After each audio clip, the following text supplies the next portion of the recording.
Hello, friends, and welcome back to Malicious Compliance Stories.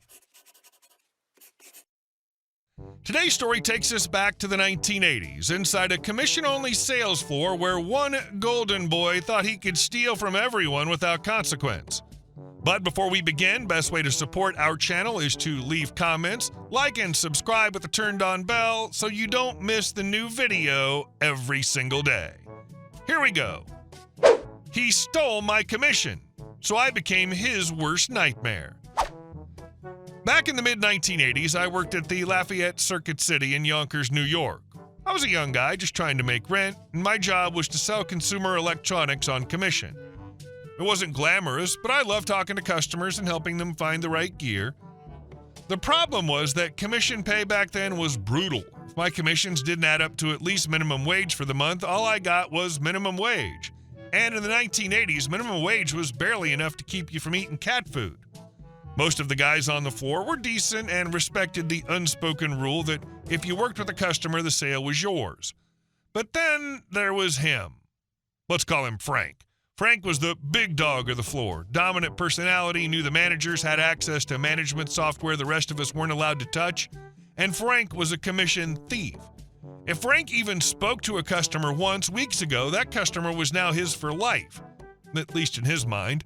If they came back, even if Frank wasn't in the building, he'd go to the computer and change the sale from my ID to his. First time it happened, I thought maybe it was a mix-up. The second time, I brought it up to the manager and got a shrug. The third time, I realized I was going to starve if I didn't fight back. One afternoon, I saw Frank come strolling in, grinning like a cat that had swallowed a canary. I just sold a massive Zenith 25-inch TV, big deal back then, and was printing the paperwork. Frank leaned over my shoulder and said, "Oh yeah, that guy came in last week asking about Zeniths. I'll just switch that to my number." "No, you won't," I said flatly. He smirked. "Relax, kid. It's how it works. I talked to him first, so it's my sale." I had to stop myself from punching him right there.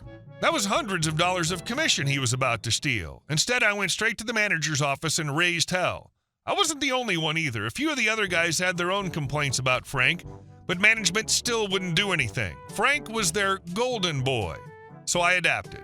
If Frank was going to shark my commissions, I was going to turn into a shark myself.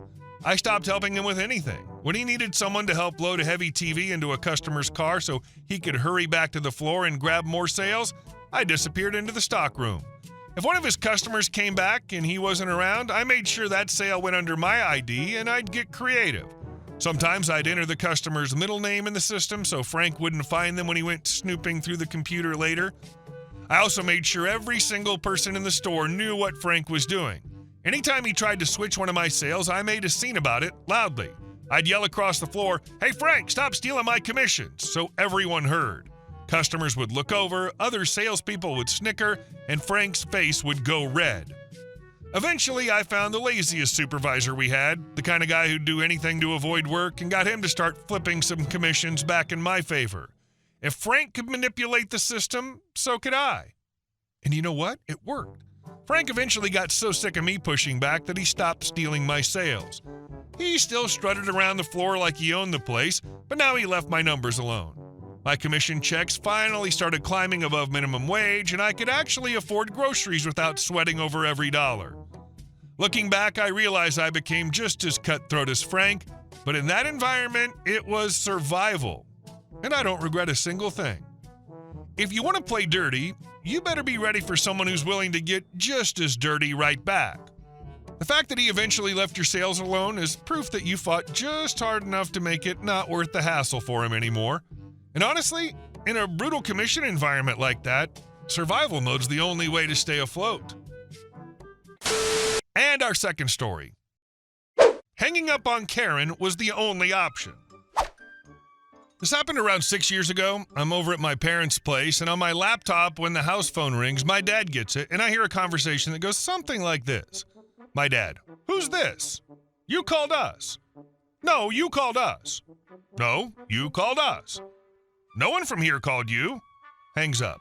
I was half listening and half working on some code at the time, so I asked him what that was about. He said some lady was insistent that someone from there had called her and was demanding to know who and why. He was more bewildered than anything at this lady's insistence and a bit annoyed. I told him a telemarketer probably called her and spoofed our number, I shrugged the call off and went back to coding. I thought that was the end of it until the phone rang again about 2 minutes later. He saw the caller ID, said private caller, and gave it to me and said, "Here, you take it. You have all the answers." I took the phone and started the call. Me. "Hello? Lady, that was very rude of you to hang up on me while I was talking to you." Me. I've never spoken to you before." Lady. "Well, whoever I was talking to, you're very rude. Why did you call me?" Me. "No one here called you. I think what probably happened is a telemarketer called you and spoofed our number and..." Lady. "Don't you return phone calls? I get 100 calls a day. I don't have time to spend my time returning all of these. Who called me from here?" Me. Lady again, "No one here called you. You were talking to my dad earlier and he already told you." Lady starts ranting more or less of the same, getting louder and louder. Me finally losing my patience. "Lady, no one here called you, but I can see why my dad hung up on you. Because you're very annoying." Hangs up. This isn't an exact word for word, but I think there was a bit more I'm forgetting, but it's close enough. Jeebus, I could hear the "I want to speak to your manager" vibe in her voice and was 99% sure her name was actually Karen. Too bad for her this isn't a store and I have no problem hanging up on her. If she's too stupid to believe no one called her and expects a more satisfactory answer, she's in for a world of disappointment. She calls back again, just say, "I'll go get my manager and let me put you on hold." Then put the phone next to the TV and leave it there. And our next story. Petty revenge, ripe and ready. I recently started buying bananas for work. We get 2 15-minute breaks every shift, and on my first break, I'd like to have a little snack to get me through the rest of the day. Bananas are easy, portable, and cheap, the perfect work snack.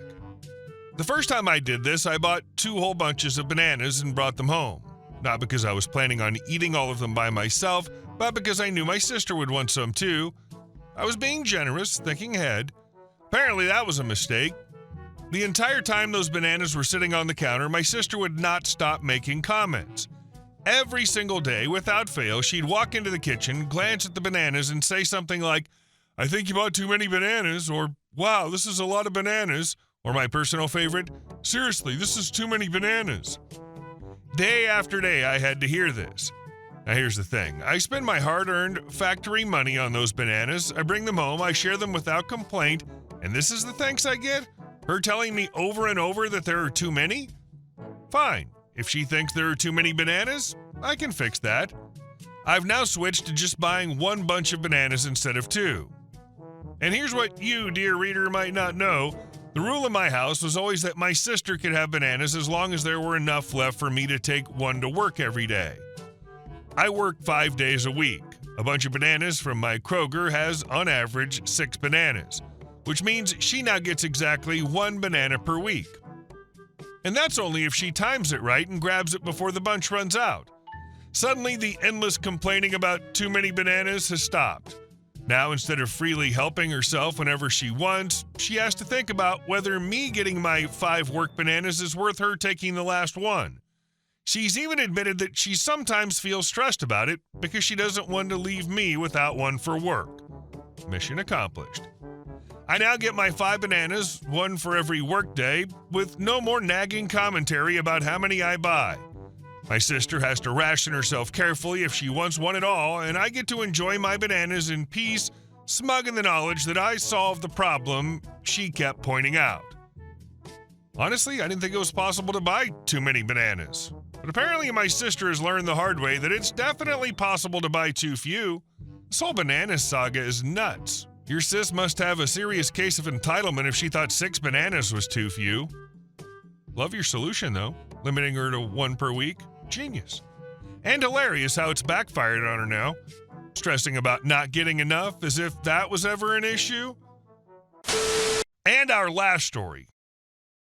Karen and Ken thought the Chargers were theirs. I live in what used to be a dream building. Mixed use, modern, with nice neighbors, free amenities, and best of all, free EV charging. When I moved in 2 years ago, there were maybe 3 or 4 electric cars in the building. We have 4 charging spots, each with 2 plugs and a posted 4-hour limit. No one had a problem sharing. You'd plug in after work, grab your car before bed, and everyone got their turn. But then the Teslas came. Now we've got over 20 EVs in the building, and at least half are Teslas. Look, I don't care what you drive, but the Tesla owners here seem to think that common courtesy's beneath them. They plug in both their cars, hog the chargers all day and night, and when confronted, suddenly every excuse comes out. I have kids. My battery's bigger. I work from home. I can just leave it there. Cool story, but the limit is still 4 hours. It's like sharing a laundromat. You don't get to hog all the washers for 12 hours straight just because you've got a big family. The final straw came when one particular Tesla couple, let's call them Ken and Karen because of course, started using both plugs on the same charger every afternoon like clockwork. One car was already at 90% when I walked past, the other was still charging, and nobody moved them all evening.